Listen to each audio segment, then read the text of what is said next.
గోడౌన్లు ఉమ్, కేసులో ఉమ్, మీ సతీమణి ఉమ్, మీ సతీమణి నేరుగా పోలీసుల విచారణకు అటెండ్ కావాల్సి వచ్చింది. బహుశా పాపం ఆవిడ ఎప్పుడు వంటగది వదిలిపెట్టి బయటికి రారేమో, ఇల్లు వదిలిపెట్టి బయటికి రారు. అలాంటి ఆవిడ పోలీసు విచారణకు రావాల్సి వచ్చింది. ఆ రోజు మీరు కూడా చాలా బాధపడ్డారు. ఎందుకు ఇట్లా అంటే ఆ గోడౌన్ల అంటే గురించి. మేము రాజకీయాలు చేసే ప్రత్యర్థులు ఉమ్, ఇట్లాంటి వాళ్ళు అవటం వల్ల ఇప్పుడు సివిల్ సప్లైస్లో మేము గోడౌన్ కట్టి ఆవిడ పేరు మీద ఎందుకు, లేడీస్ పేరు మీద ఎందుకు కట్టారు? సబ్సిడీ వస్తుందని ఆవిడ పేరు మీద కట్టాం. yes, సెంట్రల్ గవర్నమెంట్ సబ్సిడీ ఇస్తుంది కాబట్టి సబ్సిడీ కోసం అని లేడీస్ పేరు మీద కట్టాం. ఉమ్, అద్దె వస్తుందని చెప్పి ఆశపడ్డాం. మనం రిటైర్ అయిపోయినా రెంట్ వస్తుందిలే అని చెప్పి, నెక్స్ట్ పోర్ట్ వస్తుంది, గవర్నమెంట్ కాకపోతే పోర్టుకి ఎవడో ఒకటికి ఇవ్వచ్చు అని చెప్పినది yes, yes. తప్పితే ఇది తప్పే ఉంది అంటున్నా. నేను తప్పు చేస్తే తప్పు, లంచాలు తింటే తప్పు, ఇంకోటి దౌర్జన్యం చేస్తే తప్పు. నేను అద్దె ఆశించి కట్టుకుంటే తప్పు లేదు. రెండు, దాంట్లో ఏదో తప్పు జరిగింది అన్నారు. టోటల్గా మా పాత్ర ఎంతో సివిల్ సప్లైస్ డిపార్ట్మెంట్ కూడా అంతే రెస్పాన్సిబిలిటీ. అది జాయింట్ రెస్పాన్సిబిలిటీ అండి, Yeah. Joint responsibility. ఆ డిపార్ట్మెంట్ వాళ్ళు మా స్టాఫ్ కలిసి ఏదో చేశారు. తప్పు జరిగింది. తప్పు జరిగిందని నేను ఫస్ట్ నుంచి చెప్తున్నా కదండి. ఓకే. తప్పు జరిగింది, కానీ నాకు కానీ నా భార్యకి కానీ నా కుటుంబానికి కానీ మాకేం తెలియదు, పాపం Yes. కొంచెం. ఆ రోజు చెప్పాను, నాకు దేవుడి కంటే నా తల్లి, మరణించిన నా తల్లి అమితమైనటువంటి ఇష్టం. దేవుడి కంటే భక్తి నా తల్లి మీద. ఆ చనిపోయిన తల్లి మీద ప్రమాణం చేసి చెప్తున్నా, మాకే పాపం తెలియదు అని నేను కేసు జరిగినప్పుడే చెప్పాను. అయిపోయిన తర్వాత ఆ సివిల్ సప్లైస్ డిపార్ట్మెంట్లో ఇటువంటి తప్పులు జరగడం సర్వసాధారణం అని చెప్పి తర్వాత ఆఫీసర్లు అందరూ చెప్తున్నారు. అన్ని గోడౌన్లో జరుగుద్దండి, షార్టేజ్ వస్తుంది అని చెప్పని. నేను నిజంగా చెప్తాను, నేను నిజంగా కప్పెట్టుకునేవాడిని అయితే 22,000 మెట్రిక్ టన్నులు అంటే ఎన్ని షిప్పులు పడుతుంది? ఒక షిప్పులో పట్టేటువంటి అంత బియ్యాన్ని ఇక్కడి నుంచి తీసుకెళ్ళి ఇట్లా ఎన్ని షిప్పులు వెళ్ళిపోయినాయో కదా, మీరే పట్టుకున్నారు కదా. అంటే అంత బియ్యాన్ని వాళ్ళు కొనుక్కోగలిగినప్పుడు 7-8 లారీలు నేను నైట్ పెట్టలేనా? Yes sir. పెట్టాలనుకుంటే. రెండోది ఇంకొకటి, నా దగ్గర కేజీ 90 రూపాయలకు వసూలు చేశారు. వసూలు చేస్తారు పెనాల్టీతో సహా అని నాకు తెలుసు. గవర్నమెంట్ వాల్యూ 45 రూపాయలు ఉన్నదాన్ని వీళ్ళు రిమాండ్ రిపోర్ట్లో రాశారు 10 రూపాయలకి అమ్మారు దీన్నని. 10 రూపాయలకి కేజీ 10 రూపాయల చొప్పున అమ్మారు అని చెప్పని పోలీసు రిమాండ్ రిపోర్ట్లో రాశారు. అంటే కేజీ 10 రూపాయలకి అమ్మి 90 రూపాయలకి నేను కడతాకి ఎందుకు దొంగతనం చేస్తాను? 40 రూపాయల వాల్యూ దాన్ని 10 రూపాయలకి అమ్మేసి ఎట్లా అది కప్పడకుండా ఎట్లా కప్పెట్టగలను? అవదు కదా. వాళ్ళే రిమాండ్ రిపోర్ట్లో కేజీ 10 రూపాయలకి అమ్మంటారు. పోనీ 45 రూపాయలది నేనేమన్నా 60 రూపాయలకి అమ్మి 45 రూపాయలు గవర్నమెంట్ కట్టేశానంటే 10 రూపాయలకి గవర్నమెంట్ ఉద్యోగస్తులు మా దగ్గర ఉద్యోగస్తులు కలిసి అమ్మారని పోలీసే చెప్తుంది. 10 రూపాయలు కేజీ అమ్మి నాతో కేజీ 90 రూపాయలు కట్టించుకున్నారు. అంటే ఇవన్నీ చూస్తుంటే ఏమనిపిస్తుంది అంటే నారా లోకేష్ గారి రెడ్ బుక్ లో పేరినాని గారి పేరు ఉందని అనుకోవాలా? ఉందనే అర్థం అవుతుంది కదా. సివిల్ సప్లైస్ డిపార్ట్మెంట్ చరిత్రలో ఆంధ్రప్రదేశ్ రాష్ట్రం అవిభాజ్య రాష్ట్రం అంటే కంబైన్డ్ స్టేట్ ఉన్నప్పటి నుంచి సివిల్ సప్లైస్ ఇప్పుడు వరకు నా మీద తప్పితే ఇంకొకరి మీద ఎవరి మీద క్రిమినల్ కేసు లేదు. ఓకే, మీ ఇష్టం. ఆఖరికి Pawan Kalyan seize the ship, లేకపోతే మనోహర్ వెళ్ళి సీజ్ ద గోడౌన్ అని 31 గోడౌన్లు సీజ్ చేశాడు. ఆ గోడౌన్లోదే షిప్లోకి వెళ్ళినాయి, సీజ్ ద షిప్ అన్నాడు. మళ్ళీ ఆ షిప్లోంచి బయటకు వచ్చినాయి. ఎవడి మీద కేసు లేదు, ఎవడి మీద క్రిమినల్ కేసు లేదు, వాటి మీద లేదు, నా ముందు లేదు, నా తర్వాత లేదు. డిపార్ట్మెంట్ పుట్టాకే క్రిమినల్ కేసు నా మీద.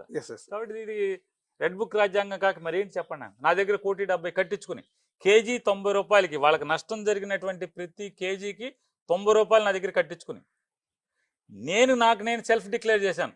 ఏమండి మా స్టాఫ్ వచ్చి మా దగ్గర షార్టేజ్ వచ్చింది అంటున్నారు, ఒకవేళ అది టెక్నికల్గా నేను కోర్టుకి వెళ్ళొచ్చు, ఎందుకంటే అది జాయింట్ లయబిలిటీ.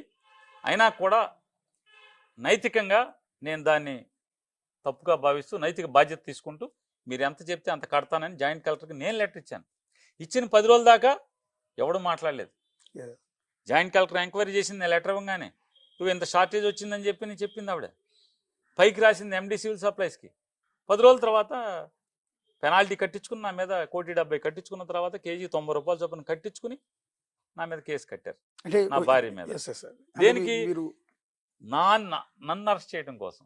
ముందు మేనేజర్ మీద నా వైఫ్ మీద కట్టారు కేసు. తర్వాత నాకు నా మేనేజర్కి ఒక 10 ఏళ్లలో 1,70,000 రూపాయల ట్రాన్సాక్షన్ ఉందంట, అందుకని నేను ముద్దాయినంట.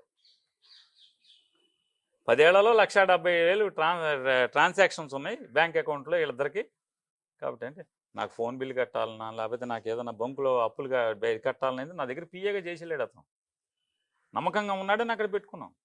ఇది అందరికి పోలీస్కి తెలుసు, Yes, yes. కేసు కాదని తెలుసు, ఎఫ్ఐఆర్ చేయాల్సిన పని లేదని తెలుసు. మరి రెడ్ బుక్ కాక ఏంటిది, ఏం బుక్ ఇది? అదే అయిపోయింది.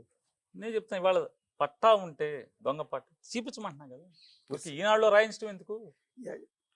ఏం పట్టా, ఎక్కడి నుంచి? అంటే మీరు రీసెంట్గా Hmm. గోడౌన్ ఇష్యూ రైజ్ అయినప్పుడు మీ సతీమణి పోలీస్ విచారణకు అటెండ్ అని కూడా ఒక మాట అన్నారు. చంద్రబాబు నాయుడు గారు మంచివాళ్లే, కావాలంటే నానిని అరెస్ట్ చేయండి కానీ ఆడవాళ్ళ జోలికి వెళ్ళొద్దు విచారణకు అన్నారు. వచ్చినప్పుడు కాదు, Yeah. కేసుకి వెళ్ళి నేను హైకోర్టుకి జిల్లా కోర్టులో బెయిల్ కోసం, నా యాంటిసిపేటరీ బెయిల్ కోసం మా శ్రీమతి ట్రై చేస్తున్నప్పుడు దాన్ని ఉద్దేశపూర్వకంగా కుల రవీంద్ర వాళ్ళ సొంత అక్కమ్మగుడే పబ్లిక్ ప్రాసిక్యూటర్గా వేసుకున్నారు. ఓకే. సొంత అక్కమ్మగుడే పబ్లిక్ ప్రాసిక్యూటర్. అతను మాట మాటకి దీన్ని వాయిదాలు అడుగుతూ, అంటే ఉద్దేశపూర్వకంగా వీళ్ళ కేసుని వాయిదాలు వేస్తుంటే, వాయిదాలు వేస్తూ అరెస్ట్ చేయాలని. నాకు ఐఏఎస్లతో పరిచయాలు ఉన్నాయి, చిన్న స్థాయి ఉద్యోగస్తులు బోలంతమంది తెలుసు. నేను సచివాలయంలో ప్రతోడికి యాక్సెసిబుల్గా ఉండేవాడిని, ప్రతి ఎవరు వచ్చినా హెల్ప్ చేయడానికి ప్రయత్నం చేసేవాడిని. దేవుడు అధికారం ఇచ్చాడు, దీన్ని ఉన్నంతలో బాగా వాడాలని అనుకునేవాడిని. దాని మీద ఏం జరిగినా నాకు సమాచారం ఎక్కడొక్కడ ఎవరో ఒకళ్ళు మన హితులు ఉంటే చెప్తూ ఉంటారు, మేలు పొందినట్టు చెప్తాడు. సార్ ఇప్పుడు మీ వాడు 3 సార్లు 4 సార్లు వచ్చాడండి సీఎం దగ్గరికి, మన కక్ష పేరు నానిగాడు ఆడి మీద వేసేయండి, ఆడవాళ్ళ జోలికి ఎందుకే అని అన్నాడు, ఇది ఇంత ఎదవయా అని చెప్పాను నేను. ఎస్ ఎస్, అదే అదే, అది కొంచెం అటైతే జగన్మోహన్ రెడ్డి గారు బస్సుల వ్యాపారం అంతా కూడా జేసీ ప్రభాకర్ రెడ్డి వాళ్ళ భార్య పేరు మీద పెట్టి చేశాడు. ఏది, లారీ చాసీసులు కొని బస్సులు కట్టాడు. జగన్మోహన్ రెడ్డి గారు అయితే అసలు ఆ అమ్మాయిని ఎఫ్ఐఆర్లో కూడా తేబాకండి అని చెప్పాడు. అసలు వెళ్ళబాకండి, అమ్మాయి దగ్గరికి విచారించక కూడా వెళ్ళొద్దు అన్నాడు జగన్మోహన్ రెడ్డి గారు. ఎవరు తప్పు చేశారు? ఆ భార్య పేరు మీద పెట్టి వ్యాపారం వాళ్ళను జిఎం వాళ్ళు కలిసి చేశారండి, చాసీస్ లాగా కొనుక్కొచ్చారు, ఇదంతా వీళ్ళు చేశారని చెప్పారు. అయితే వాళ్ళిద్దరి మీదకి వెళ్ళండి యాక్షన్కి అని చెప్పారు. నేను ట్రాన్స్పోర్ట్ మినిస్టర్ కదా, కనీసం విచారణకు కాదు ఆవిడ దగ్గరికి కూడా ఎవడలేదు. మరి చంద్రబాబు ప్రభుత్వం మా ఆవిడని జనవరి 1 రోజు బెయిల్ వచ్చాక తీసుకెళ్లి స్టేషన్లో 4 గంటలు కూర్చోబెట్టారు. ఎవడు, నా దగ్గర ఉద్యోగస్తులను సివిల్ సప్లైస్ ఉద్యోగస్తులు కలిసి తప్పు చేశారని తెలిసినా కూడా, మాకే సంబంధం మాకే పాపం లేని తెలిసినా కూడా మాట మాటకి ఆ రోజు అప్పుడు కూడా చెప్పాను, ఆ విచారణ అధికారికి మాట మాటకి స్పీకర్ పెట్టి మాట్లాడతాడు అతను.